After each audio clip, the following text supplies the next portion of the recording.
Hello guys, কি অবস্থা সবার? গতকালকে সানডে নাইট ছিল, বিগ ম্যাচ ছিল between Arsenal and Manchester City, যেখানে সিটির লাস্ট মোমেন্টের গোলে আর্সেনালের সাথে ২-২ গোলে ড্র করে ইতিহাদে। আর এদিকে বার্সেলোনার লা লিগার মধ্যে আনবিটেন রান চলছেই। আপনার গতকালকে ভিলারিয়ালের মাঠে গিয়ে ওদেরকে ৫-১ গোলে বিধ্বস্ত করে এসেছে। বাট একটা আনফরচুনেট নিউজ হচ্ছে যে তাদের দলের ক্যাপ্টেন স্টেগান একটা লম্বা সময়ের জন্য আই থিংক মাঠের বাইরে থাকবে। এই ২ ম্যাচ নিয়ে মূলত আজকে কথা বলবো আজকের ভিডিওতে। ভিডিওটি শেষ পর্যন্ত দেখতে থাকুন। আর আপনারা যারা এখন পর্যন্ত চ্যানেলটি সাবস্ক্রাইব করেনি তারা সাবস্ক্রাইব করে দিন। কারণ ফুটবল রিলেটেড সকল রকমের update like football match review, match preview, football analysis বা স্টোরি রিলেটেড সব যে ভিডিও আছে আমি রেগুলার আপডেট করি। So subscribe my channel. So সর্বপ্রথম আসি big match between Arsenal and Manchester City. ইতিহাদে আপনার লিগের যে টপ ২ টা টিম আছে আর্সেনাল সিটি একে অপরের মুখোমুখি হয়েছিল। আপনার ম্যাচের শুরুতেই আপনার আর্লিং হাল্যান্ডের গোলে সিটি লিড নিয়ে নেয়। বাট ২২ মিনিটের সময় আপনার আর্সেনাল ডিফেন্ডার ক্লাফোরির গোলে আপনার আউটসাইড দ্য বক্স থেকে যে শটটা নিছে ওই গোলে আপনার আর্সেনাল সমতায় ফেরে। আর ম্যাচের অলমোস্ট ৪৫ বা ৪৬ তম মিনিটে আ আপনার গ্যাব্রিয়েলের গোলে আর্সেনাল ২-১ গোলে লিডও নিয়ে ফেলে। বাট একটা ওইখানে সমস্যা হইছে আপনার আপনার কি বলবো যে almost end of the first half এর দিকে আপনার ট্রোসার্ড ডবল হলুদ কার্ড মানে ২ টা হলুদ কার্ড পেয়ে মাঠটা ছেড়ে দেয়। এখন অযথা ওই লাল কার্ডটা সে কনসিড করছে আপনার। কারণ দরকার ছিল না ওই টাইমে। কারণ ওই টাইমে আপনার সিটির এগেইনস্টে আপনার সিটির মাঠে গিয়ে ১০ জন নিয়ে আপনার অলমোস্ট ৪৫ টা মিনিট খেলে আসতে হবে আপনার ওই টাইমের মধ্যে। আর ওই লাল কার্ডটার জন্য যদি না খেত আই থিংক আর্সেনাল আরো বেটার করতে পারত। যাই হোক, সেকেন্ড হাফ এর মধ্যে অলমোস্ট পুরোটা সময় সিটি আর্সেনালের উপরে চড়ে থাকে। আপনার সিটি যদি আমি যখন সেকেন্ড হাফে দেখেছিলাম আপনার আর্সেনাল আপনার অলমোস্ট বক্সের মধ্যেই আপনার 10 ম্যান ডিফেন্স সরি 9 ম্যান ছিল। আপনার কি বলবো যে বল নিয়ে তারা কোনো অ্যাটাকে যেতে পারেনি সেকেন্ড হাফ এর মধ্যে আপনার। এর মধ্যে যে আর্সেনালের যে স্ট্রাইকার আছে কাইল হাভার্ড তারা ৯০ মিনিট খেলে একটাও সাকসেসফুলি পাস করতে পারেনি। আর এক্কেবারে ম্যাচের শেষ বাঁশি বাজার মোমেন্টে আপনার সিটির ডিফেন্ডার স্টোনস আপনার গোল করে আপনার সিটিকে সমতায় ফেরায়। আপনার এটা ছিল একটা টোটালি একটা কি বলবো যে আর্সেনালের জন্য একটা ফ্রাস্ট্রেটেড একটা পারফরম্যান্স ছিল। কারণ সিটির মাঠে তাদের ৯৭ মিনিট পর্যন্ত ঠিকই আছে। ওই লাস্ট মোমেন্টে জাস্ট গোলটা খেয়ে আপনার কি বলবো যে ২-২ গোলে সমতায় আপনার ম্যাচটা শেষে ১ পয়েন্ট। যেখানে আর্সেনাল ৩ পয়েন্ট পেতে পারত। বাট যাই হোক, bad luck for Arsenal. But আজকে এই ম্যাচের যদি আমি স্ট্যাটস নিয়ে কথা বলি, আপনার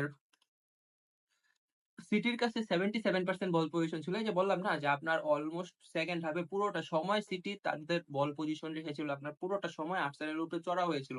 আপনার সিটির গোল এক্সজি ছিল হলো গিয়ে আপনার 2.1 এর, এখানে আর্সেনাল ছিল মাত্র 0.67। কারণ আর্সেনাল চান্সই পায়নি সেকেন্ড হাফের মধ্যে কোনো।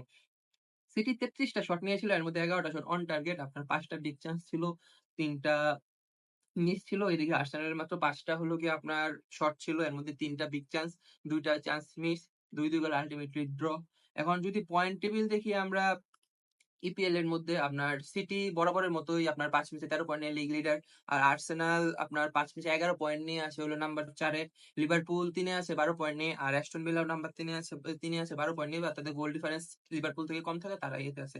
এখন moving on to the next match which is Barcelona versus ভিলারিয়াল। ভাই, ভিলারিয়ালের সাথে ম্যাচের আগে আমি একটু স্টেগানের কথাটা আসি। আমি যে টাইমে ভিডিওটা শুট করছি এখন, আমি এখন পর্যন্ত আপডেটটা জানি না। বাট আমাকে যতটুকু দেখে মনে হলো যে কালকে যে বাপ্পায়ের উপরে যেভাবে বাপ্পায়ের উপরে যেভাবে পড়েছে মানে পুরো পাটা খুব বাজে রকম ভাবে একটা মনে হয় যে ইনজুরিটা হইছে। কারণ দেখে সুবিধা লাগছিল না। একটা বড় সময়ের জন্য ইনজুরিতে চলে যাবে। এখন বার্সেলোনার ওরকম ব্যাকআপ গোলকিও নেই। আর গতকালকে ভিলারিয়ালের এগেইনস্টে স্টেগান ভালো খেলছিল। আপনার চ্যাম্পিয়ন্স লিগে যে সিলি মিস্টেকটা করেছিল ওই তুলনায় এট লিস্ট গতকালকে অনেক ভালো সেভ দিয়েছিল। একটা সেভও তো দিয়েছে 1v1 এর মধ্যে। এরপরে আনফরচুনেটলি সে ইনজুরি হয়ে গেল। এখন যদি ম্যাচের মধ্যে আমি আসি স্কোয়াড নিয়ে বার্সেলোনার, আপনার গতকালকে বার্সেলোনা কিছু প্লেয়ারকে রেস্ট দিয়েছিল। হ্যাঁ, গতকালকে আপনার বার্সেলোনা আপনার 4-2-3-1 বরাবরের মতো হ্যান্সি ফ্লিকের যে পজিশন। বাট আপনার মনে করেন যে গতকালকে মার্টিন কালকে নেমেছিল আপনার এদিকে ডিফেন্সে ছিল আপনার মার্টিনেজ অ্যান্ড ডমিনো গুইজ ছিল আপনার অ্যাজ এ পিভি ছিল গার্সিয়া আর পেদ্রি। আপনার টোরেকে অ্যাজ এ নাম্বার 10 হিসেবে খেলেছিল আপনার ফারান টোরেস। রাফিনা ছিল লেফট সাইডে আর ইয়ামাল ছিল বরাবর মতো রাইট সাইডে। আর লেভানডস্কি ছিল অ্যাজ এ নাম্বার 9। আপনার গতকালকে লেভানডস্কির যদি কথা বলি, ২ টো গোল করেছে, হ্যাট্রিকও পেতে পারত যদি পেনাল্টিটা মিস না করত। আপনার রাফিনহা আপনার স্টেগান চলে যাওয়ার পরে যে ক্যাপ্টেন হয়েছিল এবং ২ গোল করেছে এবং তার ২ গোল ভাই probably he still the best running ফর্মে আছে এখন পর্যন্ত হান্সি ফ্লিকের আন্ডারে। তার এখন পর্যন্ত লা লিগার মধ্যে আগের মাসে তো লা লিগার বেস্ট প্লেয়ার ছিল। এই ম্যাচেও আপনার ২ গোল করেছে। এখন তার উপর দায়িত্বও বেড়ে গেছে। কারণ তাদের ক্যাপ্টেন এখন সেই থাকবে। স্টেগান যেহেতু লম্বা সময়ের জন্য ইনজুরি হয়ে গেছে। আপনার টোরে গতকালকে চান্স পেয়েছে একটা গোল করেছে এবং একটা অ্যাসিস্ট ছিল তার। লেভানডস্কি যে ফার্স্ট গোলটা করেছিল অ্যাসিস্ট মেকার ছিল তোরে। আপনার লামিনে ইয়ামাল গতকালকে কোনো গোল পায়নি। তারপরেও তার আরেকটা অ্যাসিস্ট ছিল। আপনার লামিনে ইয়ামালকে নিয়ে যদি বলি ভাই, সে দিনে বলবো কি যে নিজেকে প্রুভ করে যাচ্ছে, আগে ছাড়িয়ে যাচ্ছে যে আগে যে সে ছিল সে এখন তার নিজেরই ক্রস করে যাইতেছে আপনার। বাট একটা জিনিস আনফরচুনেট একটা জিনিস হচ্ছে যে, যে পরিমাণে ম্যাচ খেলছে বার্সেলোনার কথা বলি বা যেকোনো টিমের খেলছে, আমি যদি ইয়ামালের কথা বলছি ভাই কোনো রেস্ট পাচ্ছে না। আপনার লেভানডস্কি, ইয়ামাল কারণ বার্সেলোনার ওরকম স্কোয়াড ব্যাকআপও নেই যে স্ট্রেংথও নেই যে আপনার মনে করেন যে লেভানডস্কিকে আপনার ব্রেক দিতে পারবে বা ইয়ামালকে আপনার রেস্ট দিতে পারবে। কারণ কেউ নেই। আবার তার মধ্যে বার্সেলোনার এরকম ইনজুরি এতে। এখন যদি ভিলারিয়ালের কথায় আসি ভাই, ভিলারিয়াল কিন্তু গতকালকে খারাপ খেলে নাই। আমরা যে মোমেন্টে বার্সেলোনা ৩-১ গোলে আগিয়ে ছিল, ওই টাইমের মধ্যে ভিলারিয়াল কিন্তু চান্স পেয়েছিল। একটা হলো তাদের একটা গোল তো অফসাইডের কারণে বাতিল হইছে। আরেকটা স্টেগানের সাথে 1v1 ছিল। ওই গোলটা আপনার যদি দিতে পারতো তাহলে হয়তো 3-2 হয়ে যেত ওই টাইমের মধ্যে। তারপর ম্যাচের রেজাল্ট হয়তো অন্য কিছু হইতে পারতো। এখন যদি আমি স্ট্যাটস নিয়ে আসি, আপনার গতকালকে আপনার বার্সেলোনার বল পজিশন ছিল 64%, আপনার গোল এক্সজি ছিল 4.08 হুইচ ইজ রিয়েলি গুড। আপনার 17 টোটাল শট, আপনার টোটাল অন টার্গেট শট হলো গোলকি বরাবর 10টা, এর মধ্যে 8টা বিগ চান্স এর মধ্যে 5টা মিস করছে। আপনার ওই যে ইয়ামাল গতকালকে গোল পায় নাই, কিছু চান্স মিস করছে।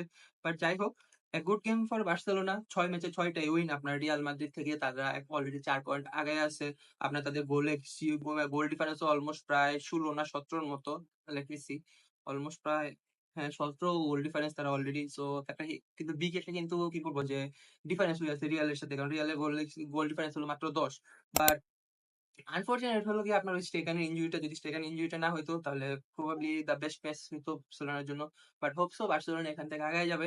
সো এতটুকুই ছিল আজকের ভিডিওতে। ভিডিওটি কেমন লাগলো সেটা অবশ্যই জানাবেন। যদি ভালো লেগে থাকে লাইক করে দিন, চ্যানেলটি সাবস্ক্রাইব করে দিন। আল্লাহ মাদ্রিদ।